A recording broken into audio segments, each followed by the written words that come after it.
Fashion. Behind the beautiful advertising, the catwalk glamour, and the billion-dollar business lies a world that those inside the industry do not want you to see, and definitely don't want you to talk about. Dark, dirty, and full of invisible threats, this is a world founded on a toxic addiction that is slowly destroying our beautiful waterways. The facts are alarming. In China alone, 320 million people are without access to clean drinking water. 40% of the surface water is considered polluted. And a staggering 20% of the groundwater used as urban drinking water is contaminated, sometimes with carcinogenic chemicals. In Indonesia, our latest investigations revealed a textile facility releasing pH 14 water and a cocktail of hazardous and hormone-disrupting chemicals straight into the local water supply. And this is just the tip of the iceberg. Just one of thousands of factories in Indonesia and around the world that are treating our public waterways like private sewers. And the problem runs deeper than that. The clothes we buy in Europe, North America, Asia, and elsewhere are all part of a global chain of toxic pollution.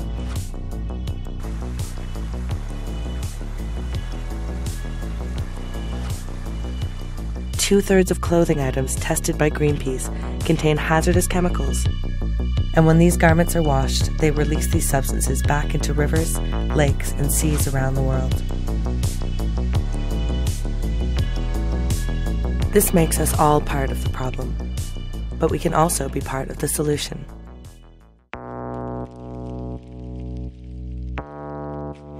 Around the world, activists, fashionistas, designers, bloggers, and models are joining together as part of the global detox campaign, united behind a common belief that beautiful fashion shouldn't cost the earth.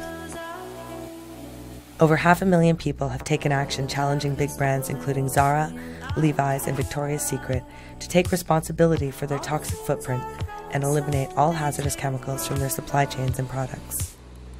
And these major corporations are listening. From luxury houses like Valentino to fast fashion retailers including H&M, big brands are paying attention to the global call for toxic-free fashion. These brands are now beginning to substitute out the worst chemicals. They are also working with their suppliers and the chemical industry to develop solutions, creating a growing marketplace for non-hazardous alternatives.